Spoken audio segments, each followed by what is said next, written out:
it for the audio, or you can even watch back. Giving players all the props, or put them on blast. We don't give no hot takes, only talk facts. We're giving all our devotion, riding high on this wave of emotion. Going all out, yeah, cause this is our time. No, ain't no stopping us till we reach the finish line. All in, we came here to win. We're gonna give everything. S-I-C-K on the run. S-I-C-K, sick, sick. On fire, we're ready to fight. We'll bring the house down tonight. S-I-C-K on the run. S-I-C-K, sick, sick. Play it on the car ride, play it when you lounge.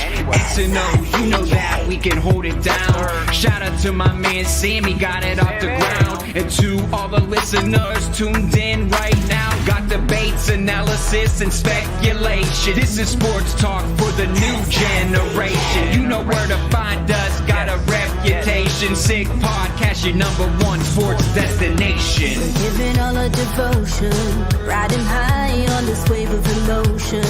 Going all out, yeah, cause this is our time. No, ain't no stopping us till we reach the finish line. All in, we came here to win. We're gonna give everything. S-I-C-K on the run. S-I-C-K, sick, sick. On fire, we're ready to fight. We'll bring the house down tonight. S-I-C-K on the run. S-I-C-K, sick, sick.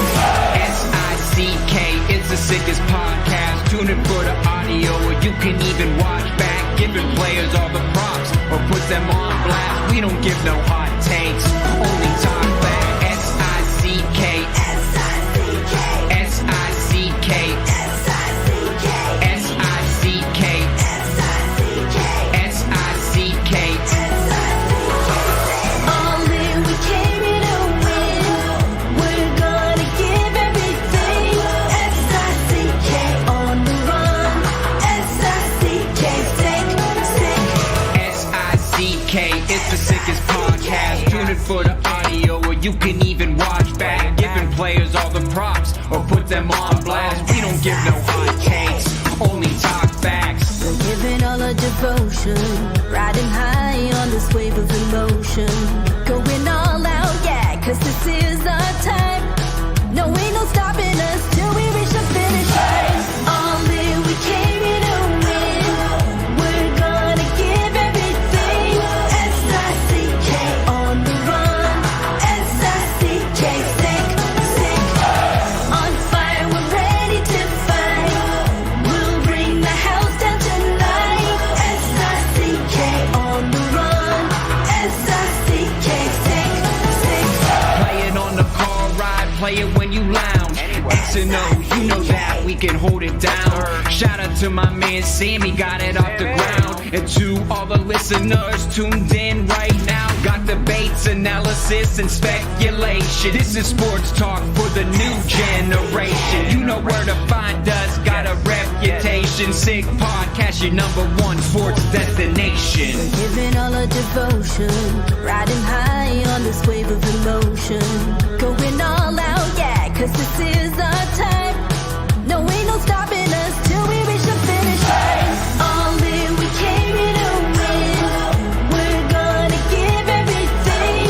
S-I-C-K on the run. S-I-C-K, sick, sick. On fire, we're ready to fight. We'll bring the house down tonight. S-I-C-K on the run. S-I-C-K, sick, sick. S-I-C-K, it's the sickest podcast. Tune in for the audio, or you can even watch back. Giving players all the props, or put them on blast. We don't give no hot takes, only talk back. S-I-C-K, S-I-C-K, S-I-C-K, S-I-C-K, S-I-C-K, S-I-C-K. Turn up your volume. Because you're about to listen to The Sick Podcast. The Eye Test with Pierre, McGuire, and Jimmy Murphy. The Stanley Cup winning Colorado Avalanche And after 22 years, Raymond Mark! The sickest NHL podcast. Brought to you by TCS Customs and Logistics. Moving pieces, delivering peace of mind. It's gonna be sick. And welcome to another edition of the Eye Test here on the Sick Podcast Network. He's Pierre McGuire. I am Jimmy Murphy. And Pierre, quite the night of hockey last night. Let's start with game 2 of the one I've been paying close attention to, and that's the Boston Bruins at the Florida Panthers. As we predicted here on the podcast, a much different Florida Panthers team and a much different Bruins team. Florida found their game. Well, I think the Bruins came crashing down from the high they had been on from the previous series in game 7. And then, Florida's forecheck took over, and that was a difference, as you predicted, Pierre. Well, they brought the heat. There's no question the Florida Panthers brought the heat. Now, it'll be interesting to see how much heat they bring when Sam Bennett's back in the lineup. But this gives them a little bit more time to get Bennett rested. I think the biggest thing about that game, the Bruins defense is going to have to figure out a way like they did in game 1 to beat that aggressive forecheck of Florida. And if they can't, that's a problem because that's how Florida makes their living. Aggressive forecheck, pile driving your defenseman. And then you see what happened. It leads to frustration for the Bruins. They start trying to do too much. It leads to great opportunities down low in the offensive zone of Florida, which is about 200 feet from their goal. And that's where they want to be. That's how they play. It's smash mouth all the way. And, Paul Maurice's a really nice guy, Jimmy. He's a really nice guy. And his staff's a really nice staff. They don't have a nice team, Jimmy. No, they don't. They're not nice guys. Like, you'd want to be that team. You'd want to be on that team. But I'm just telling you, they're not nice guys. They're a mean team. They are. They are. And when they're allowed to play that mean game, it transfers through the whole team, and they feed off it. But Pierre, one thing we talked about when I spoke to you earlier today in our prep call is, look, I just want to get this out there. I said it to you, and I want to get it out there to our listeners and viewers right now. And I know that a lot of our listeners and viewers aren't based in Boston, so this is going to come as a surprise to them, as it did to you. For some reason, there is a large portion of my colleagues here in Boston in the sports media, mainly on talk radio, and also the Boston Bruins fan base that simply does not appreciate what they have in David Pastrnak, who is, I think we can all agree, a legit superstar. He's an elite talent in the NHL. He was a Hart Trophy finalist last year. I haven't seen the voting yet, but I'm guessing he was probably top 6 this year, maybe top 7. He didn't finish as a finalist, but he was probably right up there. He's an elite talent. And one of the things that people get on him for is they think he's too soft. They think he's all finesse and that he doesn't play a 200-foot game, that he doesn't give his all every game. He's been accused of not trying at times, of being a floater. So whether you agree with him in terms of the danger he took and the risk he took in fighting Matthew Tkachuk, you cannot now still say, and this is for those people who go by that mantra that I just spoke of, that David Pastrnak is soft. If he hadn't proved it already, which he should have to you, you can't say now that he's soft. And I also think, look, and you and I both agree, Pierre, that there was a very big risk that he took there, and it shouldn't be him fighting. But for somebody who has been calling him soft, which I'm hearing on the radio right now, to turn around and then say, well, he shouldn't have fight, he's an idiot. But you can't have it both ways. So one thing I'll say to Boston, and we've seen this with the Bruins, with the Celtics, with the Red Sox, with the Patriots, they have a habit of chasing superstars out of their city, Pierre. And I really hope that doesn't happen with Pastrnak, because they've got something with him. And I think, risk or not, that showed leadership to me. He shouldn't have to be the guy doing it, but he said, look, I'm with you guys. I'll go into the battle for you. Let's do this. And let's send a message for the next game. And again, it's risky, but I like the mentality of it. Sorry for the long rant. That's all right. That's all right. But we're not going to cure what the people on the radio or the internet say. Yeah. We're just not going to cure it. But the truth is, what you said has a lot of merit. He's not soft. He's highly talented. He is a superstar player. Is he a better game breaker than Austin Matthews? I don't think he is. No. I've said that before on the record, and I'll still say it. But is he an elite player in the league? You're darn right he is. Did he show a lot of cojones last night? You're darn right. That's not an easy thing to do. and he did it. I respect him so much. I've always respected him. Hey, you know what? People need to understand. Here's a kid that left his home to go play pro hockey in Sweden. You think a soft guy would do that? 16 years old. Yeah. Yeah. Do you think a soft guy would do that? No, he wouldn't. No. There's no – people can say whatever they want about soft. There are no soft guys in the NHL. Maybe some are more aggressive than others. You wouldn't make it to the NHL if you're soft. And a lot of these people that are calling these players soft, I would ask them, please come to one practice, strap it on, let's get you out there, and let's see how tough you are. Yep, I'd agree. All right, let's get to the nitty-gritty, though, of some of all the shenanigans we saw. And I got a question for you, Pierre, because a lot of people have been asking me on Twitter what happened and why, and I don't have an answer for them. So you see Pat Maroon and Nick Cousins chirping each other, and then Maroon goes over, grabs him by the neck, and says something to him. And next thing you know, he's thrown out of the game. Is there something missing? Did chirping become a misconduct that I don't know about, or is there something missing here? No. That's called referees trying to control a situation. Okay, now, that's what I think. Those that haven't been around long, go watch the tape from game one. Because Maroon went right to Cousins early and tried to establish territory early. And he actually did. Now, Cousins is not a shrinking violet. And hey, look, I know a lot of people dislike him around the league. He's probably the most detestable player in the league, but he's got a role to fill, and he fills it really well. And he's played in a lot of different cities. And the reason why he keeps getting jobs is because somebody always needs an agitator. Somebody always needs a guy that can do what he can do, and he's really good at it. So Patrick Maroon was trying to stabilize that situation, but the referees probably warned him after game one.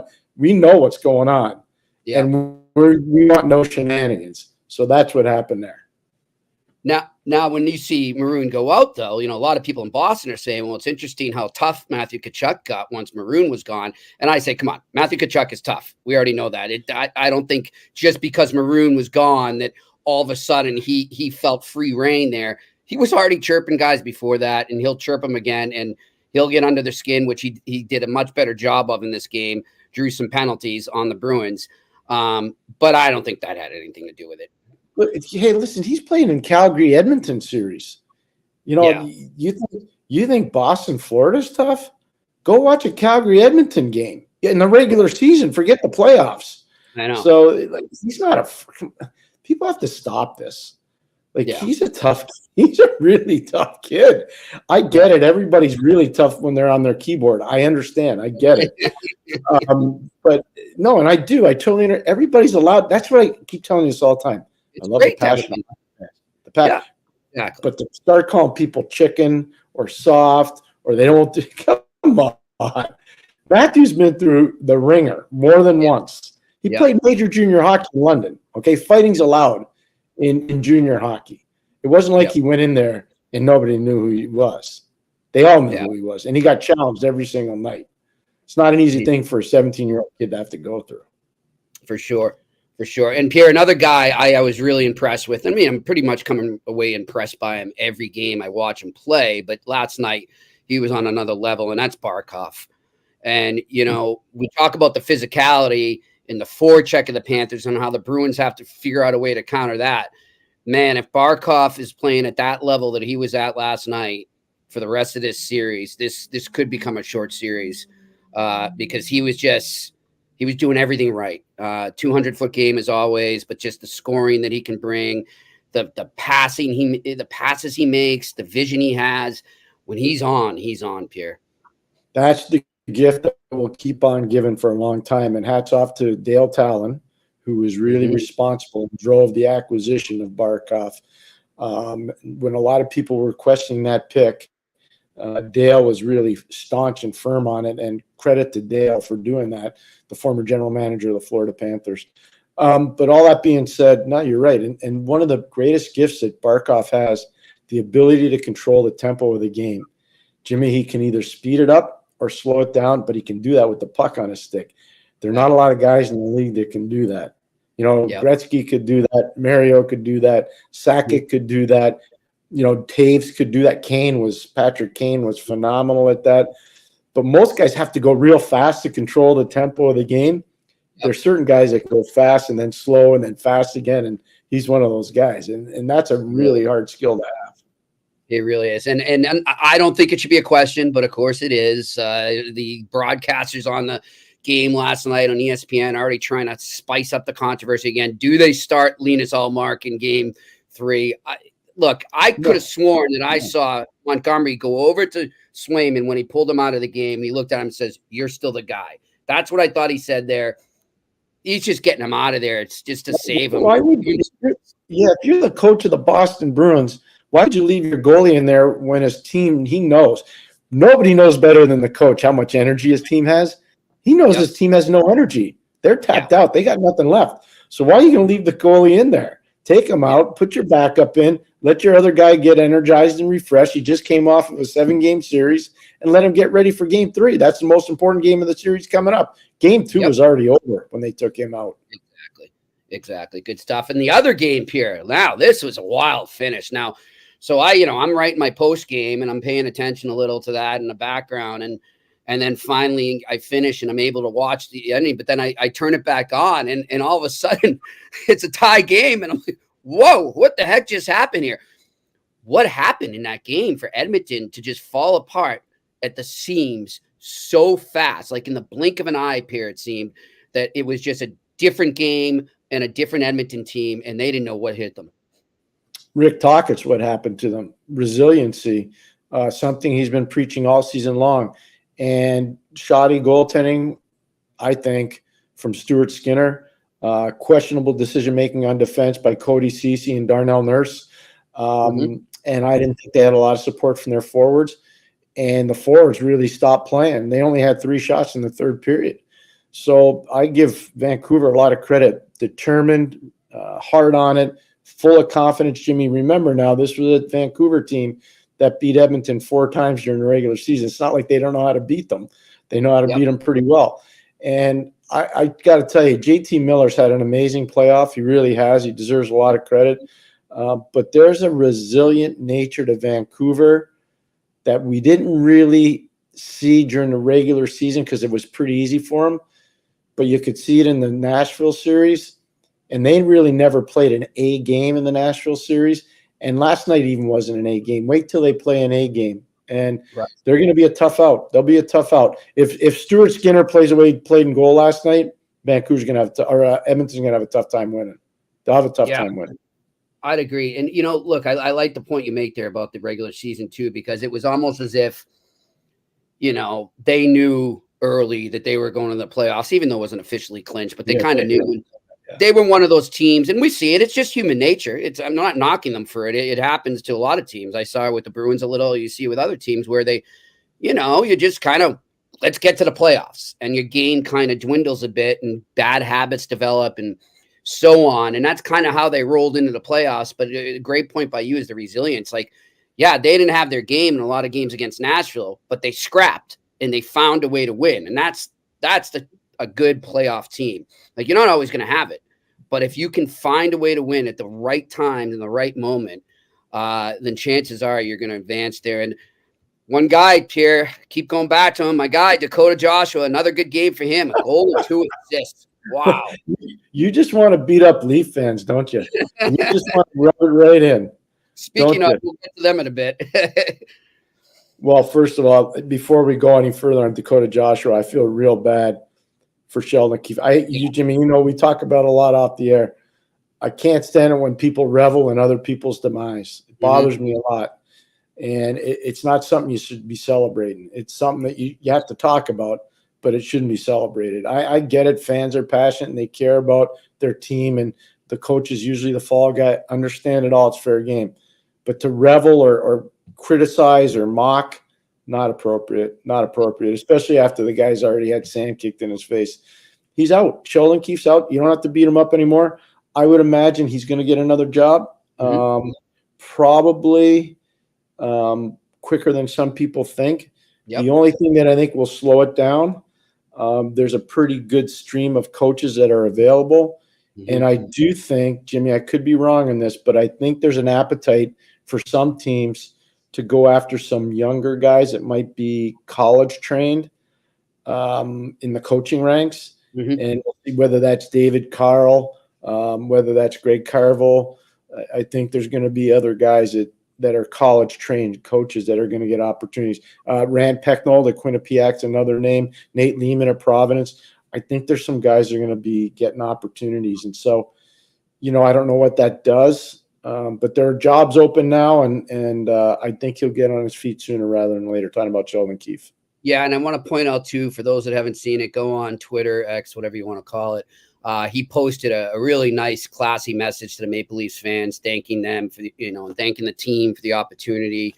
Looked like he was out fishing somewhere on a lake in the sun. He looked pretty happy, to be honest. He's probably a little relieved. I mean, if you think about it, like.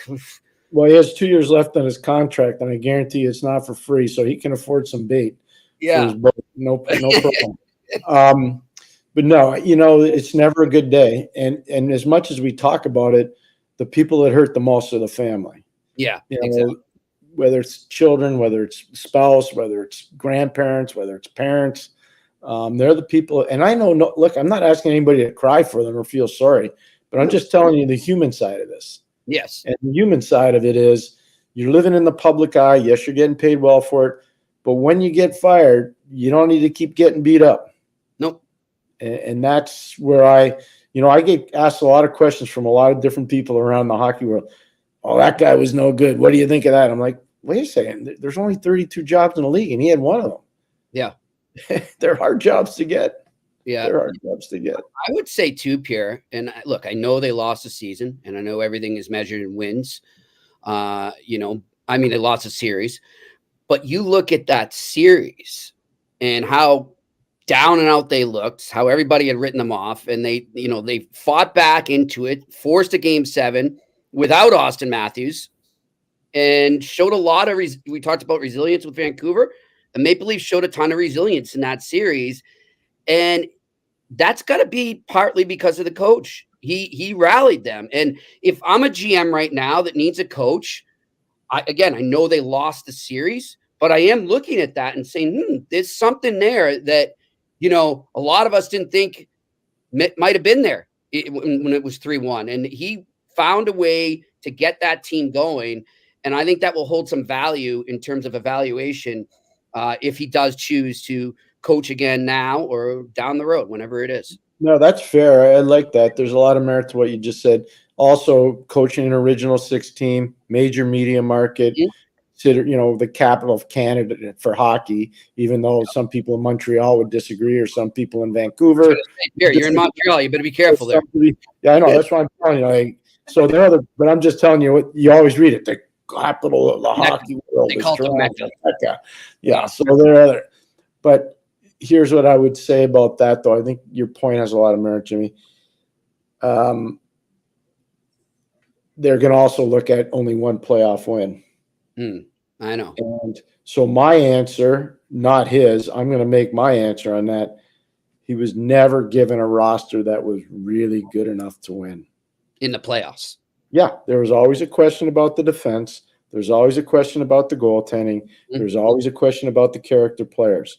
So that's three major issues if you want to win in the playoffs. Yep. Three major issues. Your role players, your depth in defense, and your goaltending. Yeah. He didn't let Hyman go. That wasn't his call. You didn't let Dakota Joshua go. You didn't let Dakota Joshua go. I mean, they're up. Don't worry. There are others out there too. Oh yeah. So look, I'm with you. I think he's going to get a job a lot faster than people think. I see some people say, "Oh, he's better off as an assistant." No, I think he's a good head coach, and I think he'll find. I'm going to tell you another option, because Mike Sullivan did this, and Alain Vigneault did it. He might go to the American Hockey League, and then come back. Yeah, don't go be an assistant somewhere. You've already done that. Yep. Go run your own ship. Yeah, that's a good call here. And show people you can develop players. And I think there's a lot of merit in that. Vigneault did a phenomenal job when he went back. He went back to Major Junior. Then he went to the American League. Then he went to Vancouver. There's merit to that. I can tell you. off the top of your head, Pierre, you would know better than me. The only one the only that comes right to my head in terms of job openings in the AHL is actually the team you just mentioned, the Pittsburgh Penguins, Wilkes-Barre, right? They don't have a coach right now. Wilkes-Barre. Is there anyone else? No, but there's going to be. So Carolina's gone into Chicago, so I don't know what they're going to do in terms of with their coaching staff there. Okay. Wendell Young is the manager, but he's the conduit. When you have an NHL team that's made a deal with you, how much there's going to be a situation, and I can't really speak to it because it's inappropriate. I won't give you the team name. Mm-hmm. There's another team that's been purchased by an NHL team in the American League, and they'll be taking over that franchise. And they have an established coaching staff, and it's a good staff, but I don't know whether they'll keep those guys or not. I don't know, because sometimes when that happens, turnover happens. Drew Bannister, went in as a head coach in St. Louis. Yep. Now he's the head coach. So what happens in Springfield, nobody really knows. So there's flexibility there. There's some serious, it's funny. Mark Crawford's a really good coach. I'm just telling you. I coached against Mark. Mark Crawford, Stanley Cup winning coach. He's a really good coach. He's coaching over in Europe. He's doing really well. Like, there are a lot of coaching jobs. Some guys want to be in the NHL. Some guys don't. Some guys say, you know what, I had my time there. I'm going to go somewhere else. But do I think Sheldon Keefe will be back in the NHL? The answer is yeah, I do. Yeah, I do. But I think it's really important for coaches to think about other guys that had to take a step back sometimes. It's not a death sentence. It's not a death sentence at all. No, it's not. It's almost, if I'm a GM and I'm looking at it, I'm pretty impressed that a guy's willing to do it. You know what I mean? Like, hey, he wanted to suck it up, go back down there, ride the buses, stay in the crummy hotels, and reshape himself, so to speak. I think that's impressive when somebody wants to do that. You want to go back and learn more, even though you might already have been established in the NHL. I like that. One of the best things that I had the opportunity to do when I went to Ottawa, after spending a lot of time in the media, working with our team in Belleville, and working with Troy Mann, working with David Bell, working with Justin Peters, working with so many good people, Peter McTavish, Ben Sexton. Ben Sexton's coaching star, really coaching star, and he's an assistant in the NHL right now. We'll see if Travis Green keeps him or not in Ottawa, but a real coaching star. I loved it, and one of the reasons why I loved it, being with those guys on the road, spending time with them in Utica, spending time with them in Rochester, spending time with them in Toronto, spending time with them in Laval, seeing how they interacted as a group, which guys were real players and which guys were pretenders, who was coachable and who wasn't coachable. And when you do that, when you spend that much time in a developmental league, you learn a lot about people, you learn a lot about coaches, but you learn a lot about the game. You learn a lot about the game. For sure. You brought up Bannister there too, and we didn't get a chance to talk about that, Pierre. Were you surprised that he keeps the title there? Did you think they were going to go outside? I was really happy that Doug Armstrong did that, because I thought that Bannister went in there and really implemented some good strategies and styles, and clearly some of the young players. Jordan Kyrie's Exhibit A. I thought Jordan Kyrie played great for him. I thought Robert Thomas played really well for him. So I thought that was really important. I thought that was good. I'm glad that Doug evaluated that way. I thought it was great. Al McInnes is there as well. I thought as a management team, they did a good job there keeping him, because I thought he went in there tough. Obviously, replacing a guy who won a Stanley Cup not that long ago. It's not an easy situation to step into. And I thought he handled it great. I thought Drew did fantastic. So I'm really happy for him. We need more of those stories, not less, more. And let's not forget, Pierre, Bannister, 2021, I believe, he led Springfield to the Calder Cup final before they lost. That's what I'm saying. I think a lot went into that decision. Hey, Drew was a good player too. I watched him play junior. He was a good player. He was a really smart, heady player.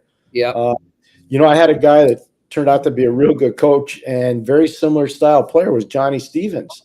Oh yeah, and Johnny was a really smart player. I'm telling you, really smart. And he's turned into be a very good coach. Both as a head coach and as an assistant coach. Head coach in the American League, head coach in the NHL, real good assistant, Stanley Cup winning guy. So I got a lot of time for those guys. I really respect them because it wasn't just handed to them. They had to earn it. So I think Bannister's one of those guys that deserves it. All right, let's look ahead, Pierre, now to tonight.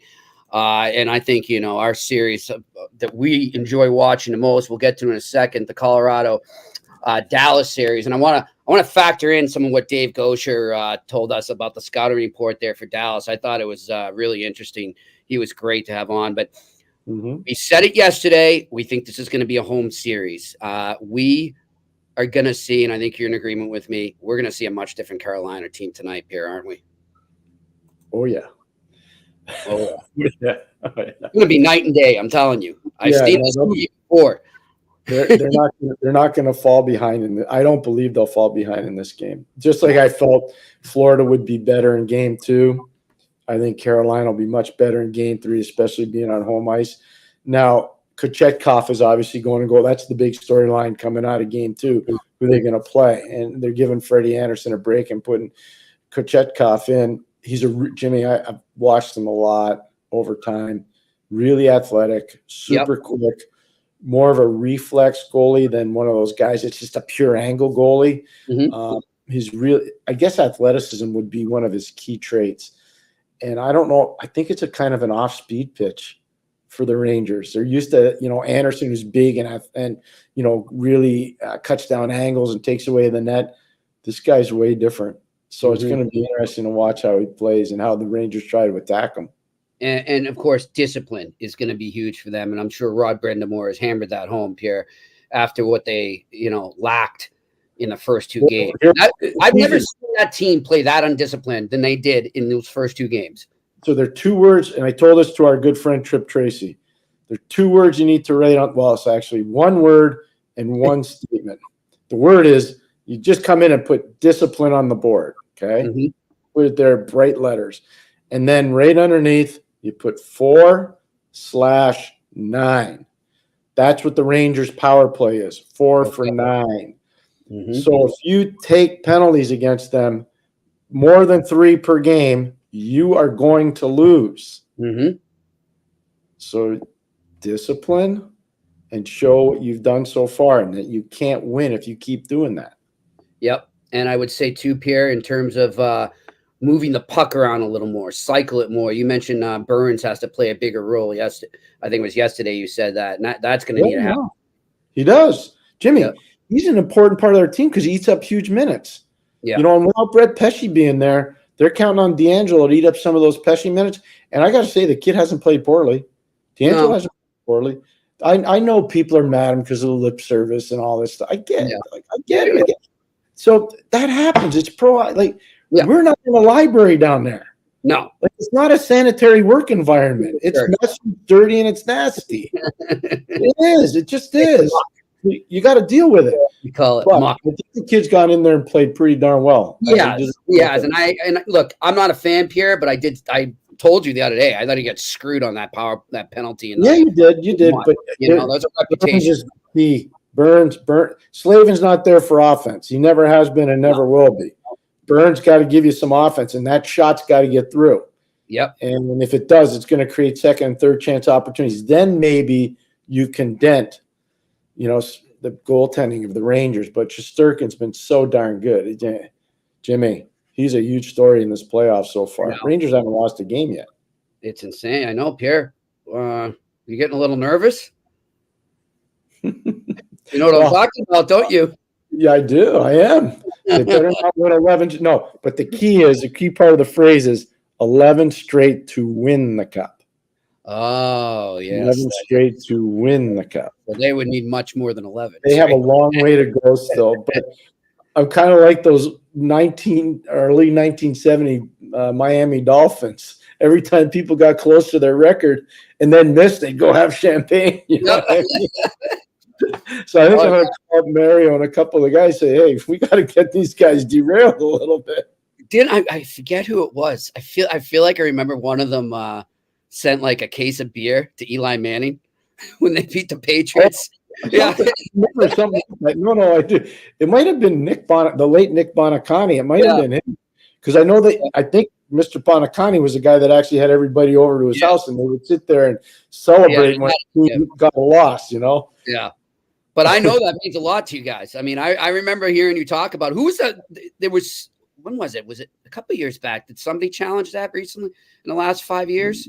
I don't, not 11, No. 11 straight's pretty tough I know. to do. It's crazy. You got to think about it. You sweep the Eastern Conference. Well, we did the Eastern Conference final, and then you got to sweep the Stanley Cup final, and you got to win 3 games straight in the previous series. Mm-hmm. That's hard to do. Yeah, that's really insane. hard to do. And of course, Rick Bonus's Bruins were along that path. I remember that. Yes, they were. All right. One more thing. What was it I wanted to bring up? Oh, well, let's get to Colorado, Dallas, and it'll come to me. There's one other topic.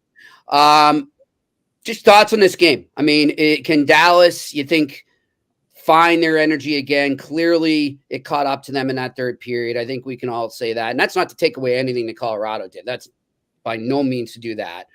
But, I mean, as I said to you, it just reminded me a lot of Game 1 Panthers-Bruins. Luckily for the Bruins, they survived and Dallas didn't. But I think you're going to see a much different Dallas team tonight, Pierre.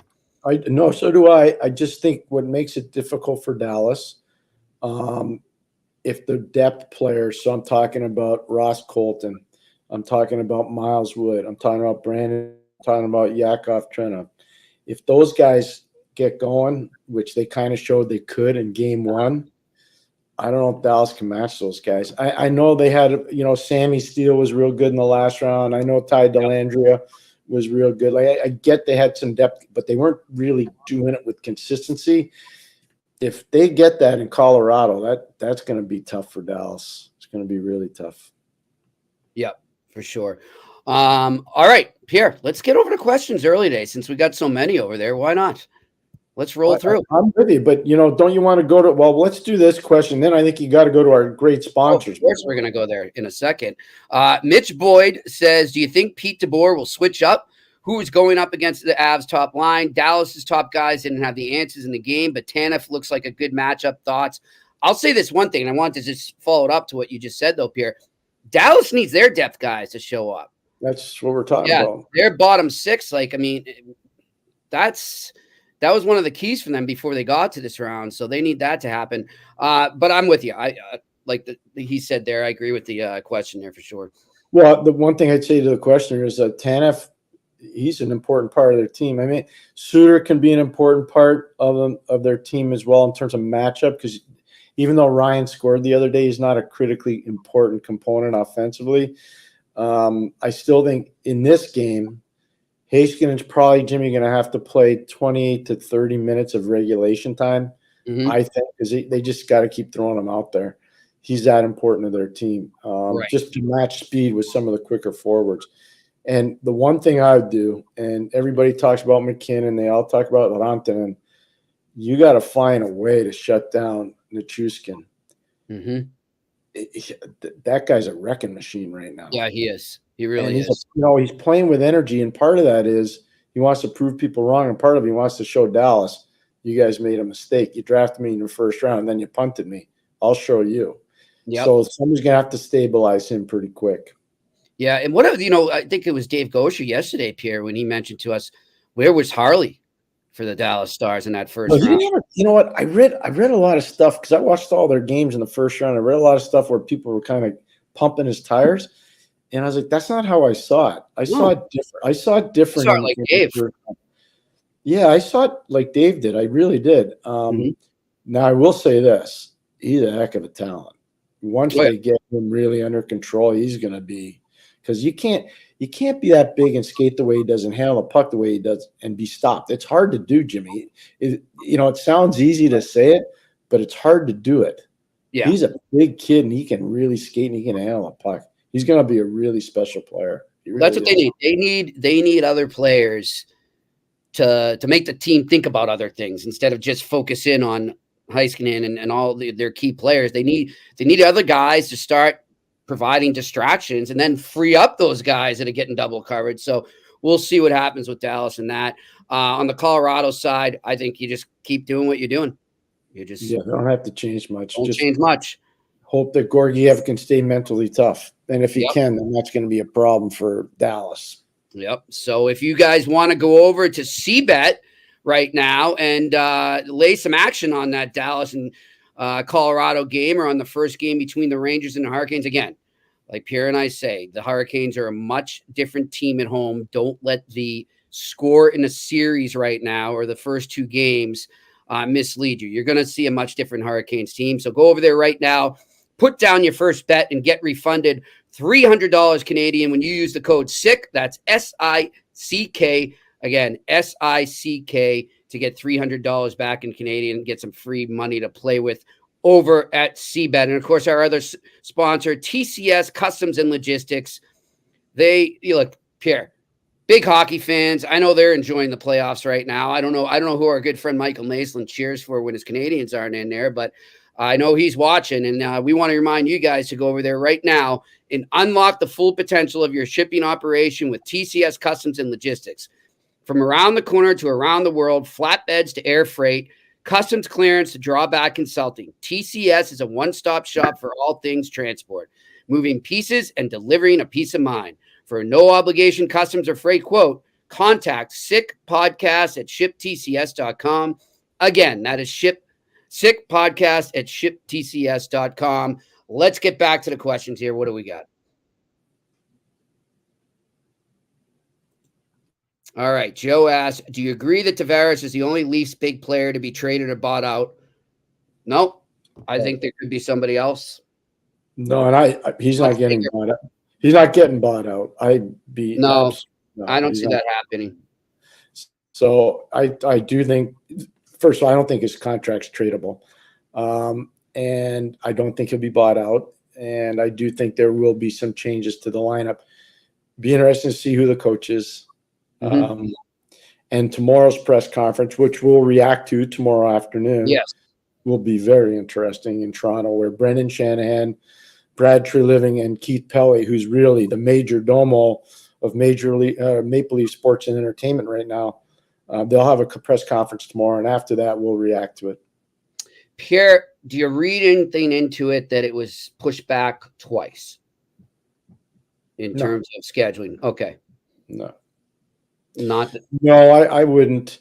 I heard some pretty big pundits today wondering if everybody that is scheduled to be there will be there tomorrow. That I can't speak to. But here's what I do know. I had the honor and privilege to be signed by Keith Pelley and to work for Keith Pelley for a long time, 11 years. Did 3 Olympics with Keith Pelley. Really respect him a lot. Very, very smart man. He's really orchestrated. He's organized and orchestrated. You can't run the entity that he's run unless you are. And he is. So I don't read too much into that. I understand everybody has their opinion. I understand that. Yeah. And you know what I'd say, and I'm glad you said that, Pierre. And I'm just going based off what you've told me on and off the air about him, that he's very calculated and smart. He doesn't seem like, unless he's been reviewing everything a lot longer than we know, like I'm talking before he even came back into the picture, he doesn't seem like a knee-jerk reaction type guy. You know what I mean? And it's just so fresh still. That's why I don't, like, a lot of people are expecting some big, huge announcement tomorrow. I don't think we're going to get that. I think we're going to get a lot of evaluation. I think we're going to get a lot of acknowledgement of what went wrong and a plan. And then you kind of see, and I'll just say, if I'm running it, you put this plan in place and you see where they take it from there.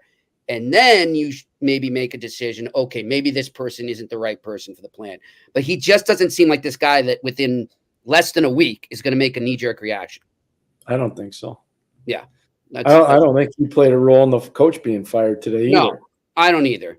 He was a sounding board. I guarantee you, like, they had to run it by him. They had to run it up the flagpole.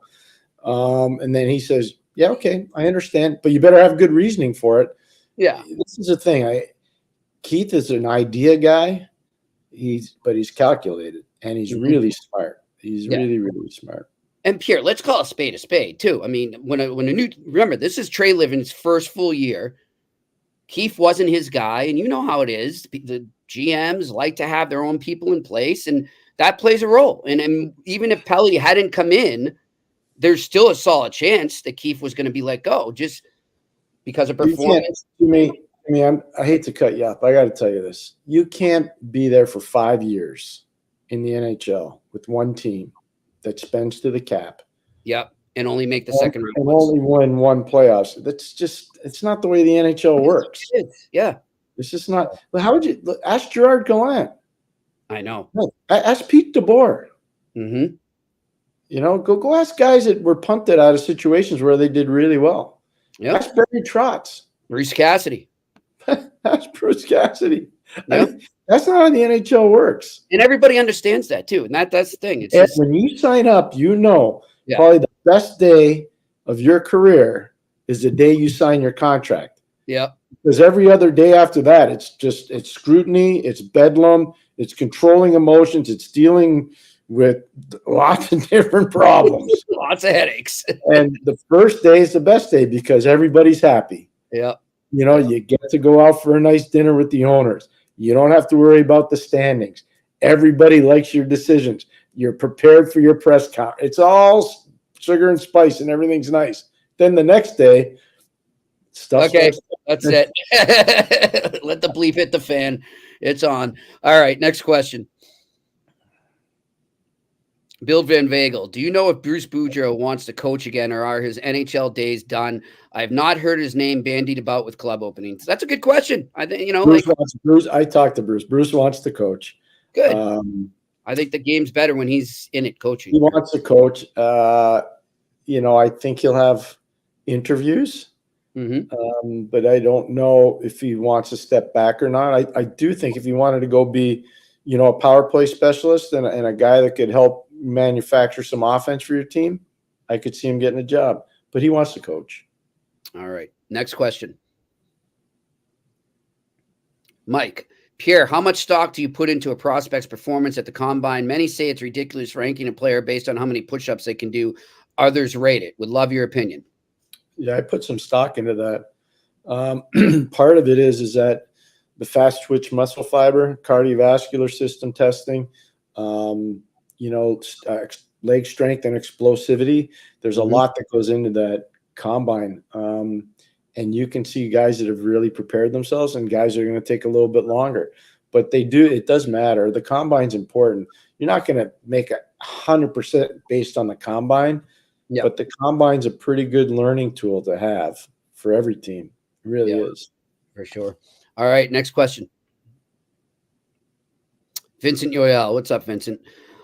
Of all the coaching jobs available, which team do you think is best set up for success and which one is the most difficult situation for the new coach? It's a good question.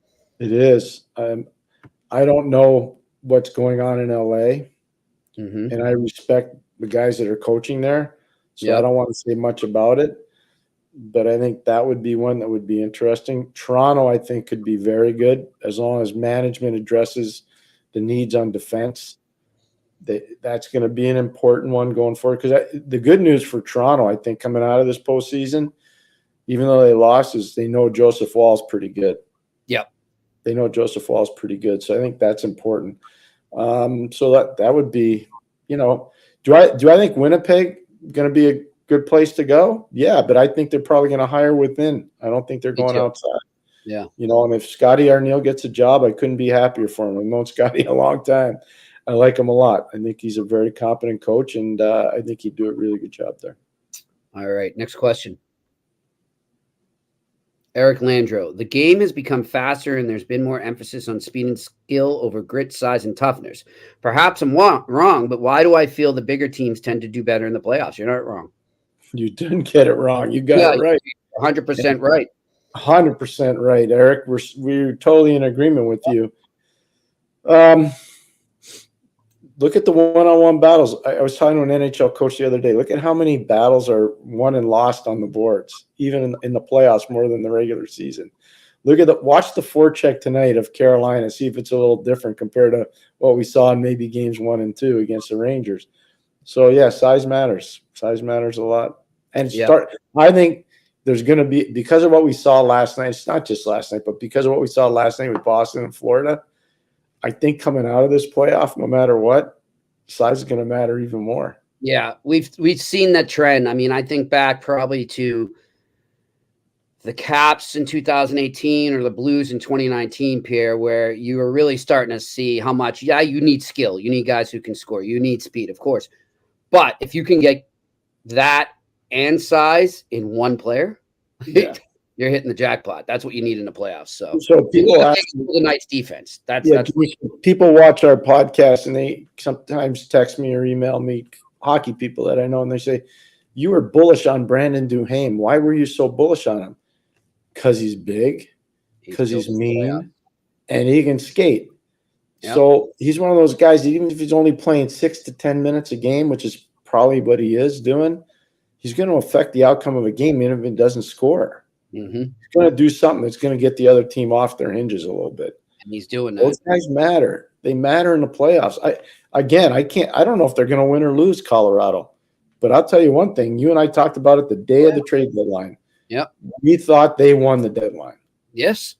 I didn't see that anywhere else. Yeah. You and I thought they won the deadline. They targeted specific needs, and that was what they got in those players. All right, next question.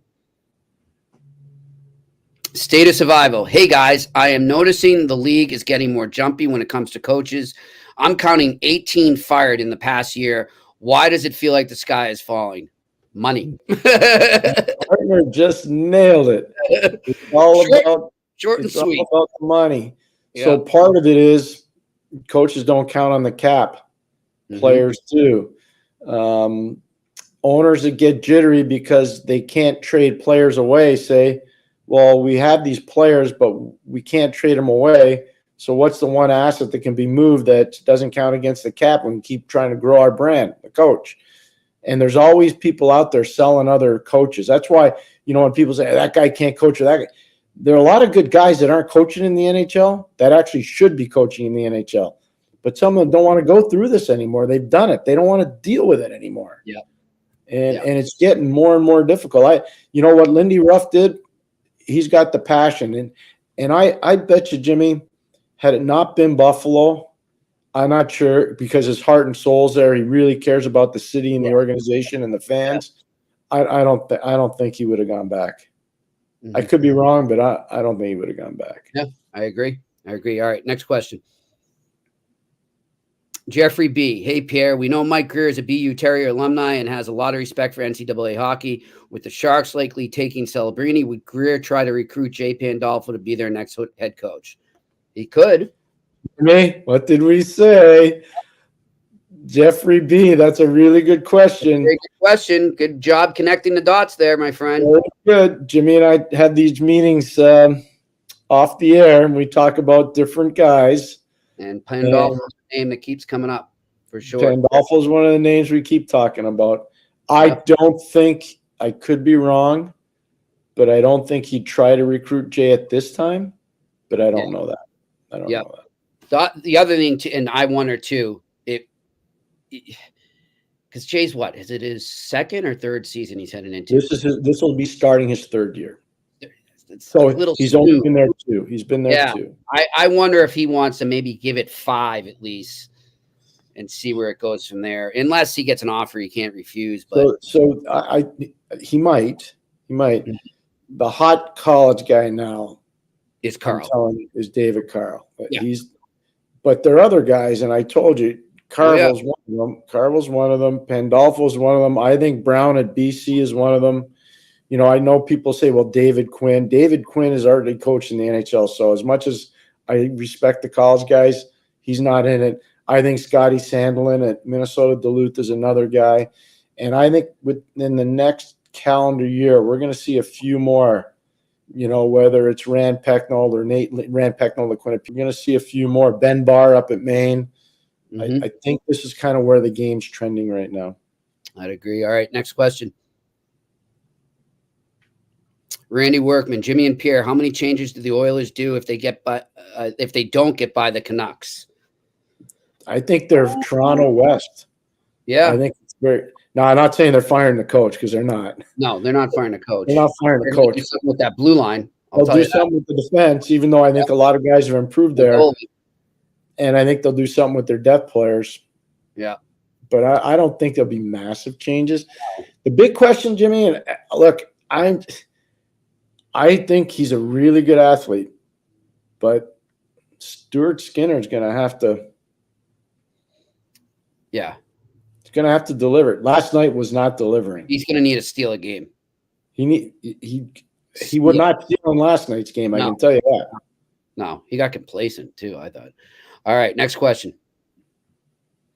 A to Z me. 6 more years at $4.8 million. What do you guys think is a chance that Kotkaniemi actually finishes that tenure with the Canes?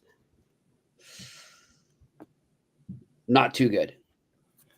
I don't think it's going to happen now. I think it will be later when there's less term left, but not too good. I like that. Yeah. I'll stick with my partner on that. Not too good. All right, next question. Ron LaRoque, Pierre, you've been in all levels of hockey. Would you consider a job of president of hockey operations? Of course, you may respectfully decline. You would be awesome, in my opinion. Ron, that means so much to me, Ron, that you would say that. I would. And getting a job in the NHL is hard. Yeah, I've been around the league 34 years. It's a hard league to be around. But yeah, I would definitely 100%. Yes.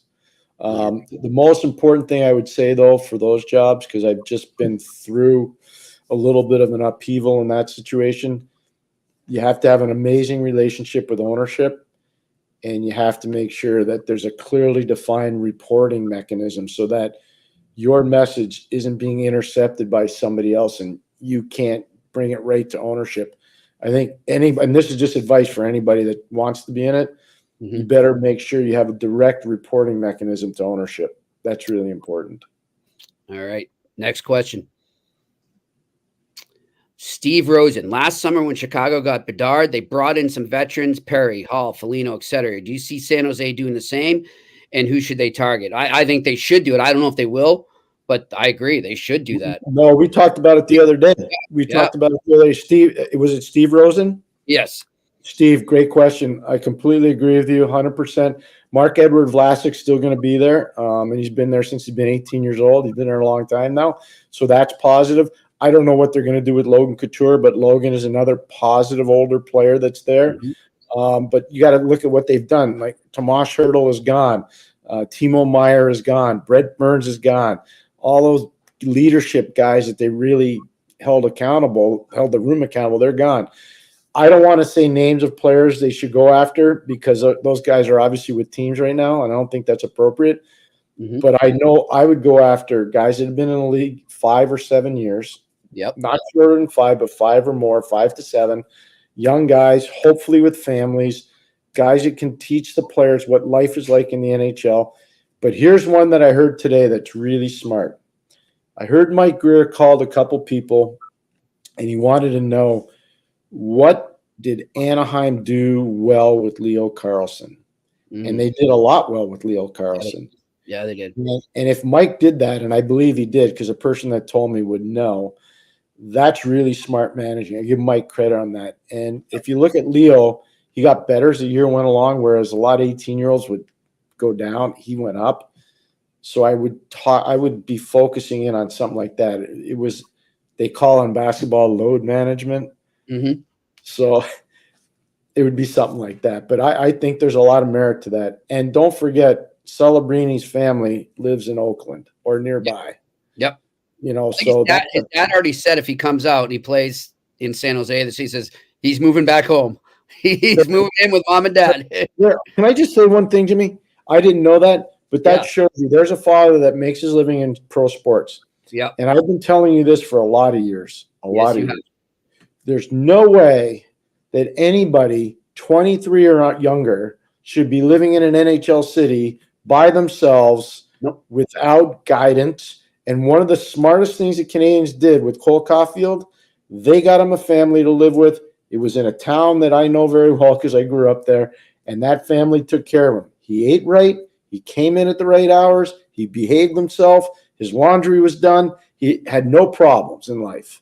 He learned how to live away from a college dorm and to live in a big city as a highly paid professional athlete. Not an easy thing to deal with.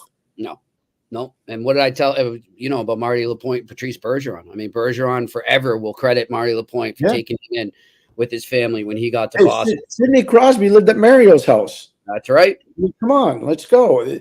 It's the best thing to do. And, I look at a guy that I really respect as a player, and I think he's done some really cool stuff now that he's gone through the NHL player assistance program is Spencer Knight. Oh, yeah.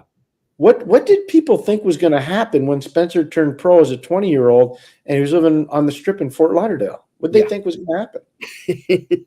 I know. And you know what, Pierre? That's a good situation to watch too. If I'm a team that needs a goalie bad, I'm calling them. I'll tell you one thing right now. That kid is tough. That kid's athletic. Yep. He's really talented, and I give him full marks. He went through the program and sure had a good year this year. And hey, they brought him back up to Florida right now, so good for him. I mean, I like it when those kind of stories happen. Good for him. I'm with you on that. All right, next question. Bill Van Vagel. Growing up playing hockey in Oshawa, we had Jim Pig. I remember him and talk when he played for the Generals. Pierre, you got any good stories with him or not? Oh, I have so many good stories. So Jimmy Pack in 1991 scored the 8th goal in an 8-0 Stanley Cup winning game. That's number one. Jimmy Pack, I'll never forget being at the 2018 Olympics in South Korea. And after the South Korean team that Jimmy was coaching got eliminated, all his players went in front of the bench, which is customary in their culture, and they saluted him. Wow. He was crying, like amazingly emotional. I was standing 5 feet away, and having coached Jimmy, and I had Jimmy in Pittsburgh and I had Jimmy in Ottawa, that's how much I thought of him. I started crying watching it, because of how emotional it was for him. And then probably one of the best ones was he was with the Canadian national team in 1991, and we were running out of bodies in Pittsburgh on defense. we were running out of bodies. So I remember they sent me up to, I want to say it was up in the Yukon. That's where Team Canada was playing. I'm not kidding you. And we brought Jimmy back, and he played on the team, and he was really good for us. And I guess one more, it was really cool. And I hope Jimmy gets to see this because I think so much of him. Jimmy knows what I think of him. One in this 92 run to the Cup, he played with Shell Samuelson a lot. Shell, very emotional, demonstrative, tough, big, cranky Swedish guy. Yeah. And I love Shell too.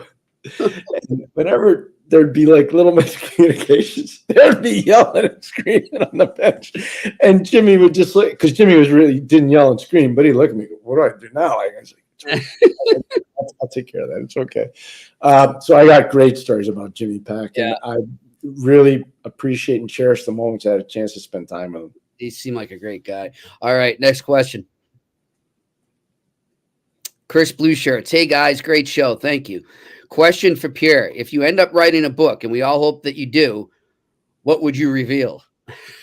How great the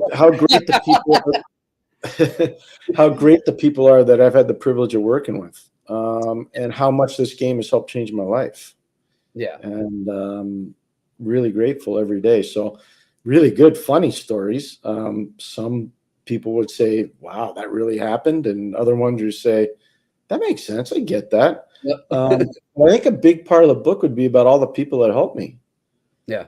And I talk about mentors a lot with you, Jimmy. Mm-hmm. And mentorship really matters. And I would talk a lot about the mentors.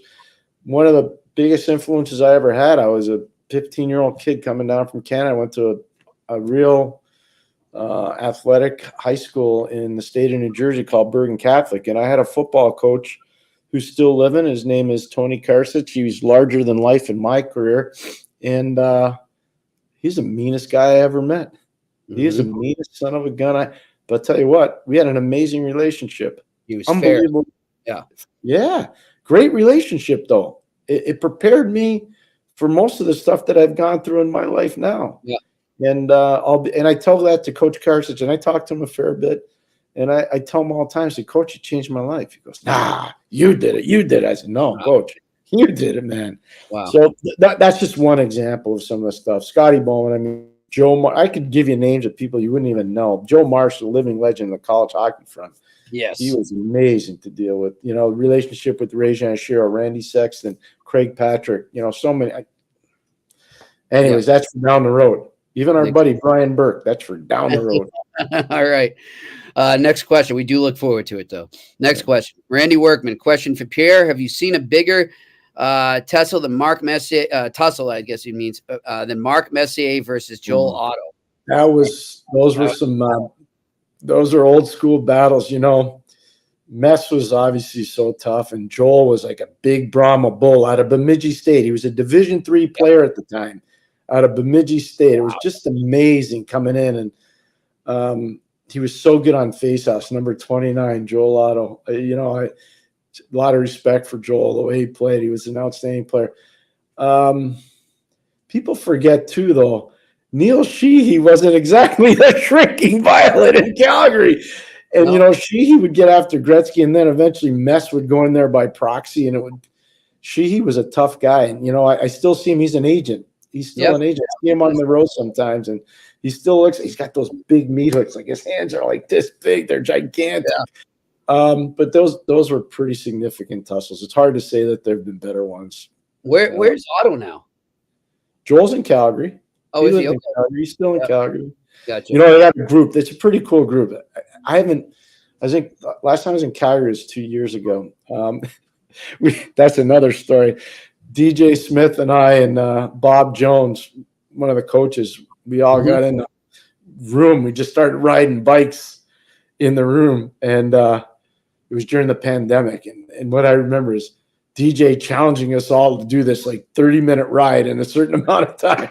Oh, wow. And we're all like, okay. And we did it, but you could see we were walking out of the room. People must have thought, what's wrong with those guys? Like some rough night or something. They had a tough night.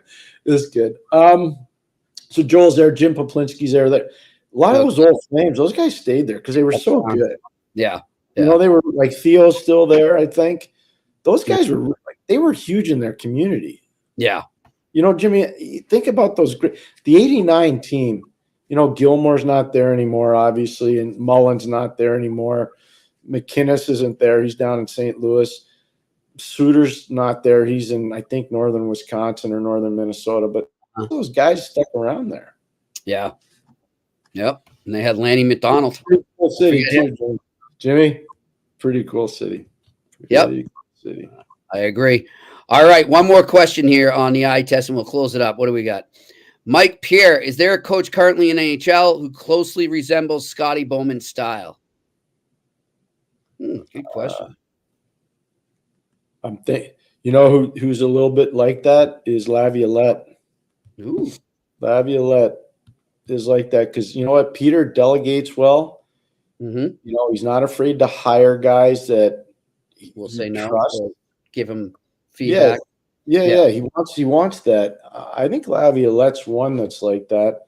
Cronin, I think our friend Greg Cronin in Anaheim. Yeah, there's some similarities there, and people, I love it too when people start judging. What did he ever do in hockey? Go look at Greg Cronin's career. Yeah, go look at where he coached. Yeah, like he can write a manual on coaching at different levels that would blow most people away. Exactly, and the people he coached under. Think of the people he coached under. Sean Walsh. This is the biggest. Yeah, this is the biggest thing. Is that who did you learn the business from? Mm-hmm. Who were your mentors? And that's key. What's your coaching bloodline? Every time I see Taka coach, I'm comfortable knowing that he's going to know how to coach. Yeah, he coached. He played for some. He played for Keenan. He played for Homer. Yeah. He played for Bowman. He worked with some really good assistants in Philadelphia when he was there. Mike Eves was there. I mean, Andy Murray was there. He played for some real the late EJ McGuire was there. I can go down. Like when he came to Pittsburgh, Kehoe was there. Barry Smith was there. I was there. Rick Patterson was there. He's played for some really good people. So whenever I see Taka coach, I'm like, he's got it. He knows what's going on. He knows. Good stuff. Good stuff. All right. Well, we want to thank all of you out there for your questions and comments. We appreciate it as always. And thank our production crew. We're trying to work on a guest for tomorrow, Toronto related. So we'll see what we can do. We're hoping to get somebody to kind of recap what happens with their big press conference that will take place earlier in the day. And then, of course, we'll look back on the games that happened tonight and tee up the games for tomorrow night. I'll be at TD Garden tomorrow again, doing the podcast from there. I'll be watching you from my place in Boston. I'm in Montreal right now, but I'll be in Boston starting tomorrow. Back in Boston. Start training some kids on Saturday morning, bright and early at the rink in Bedford, Massachusetts. There we go. The off season. Here we go. So for Pierre McGuire, I am Jimmy Murphy. This has been another edition of the Eye Test on the Sick Podcast Network. And that's a wrap. Hope you don't miss us too much until next time. Follow the Eye Test with Pierre McGuire and Jimmy Murphy on YouTube, Facebook, Google Play, and Apple Podcasts. Brought to you by TCS Customs and Logistics. Moving pieces, delivering peace of mind.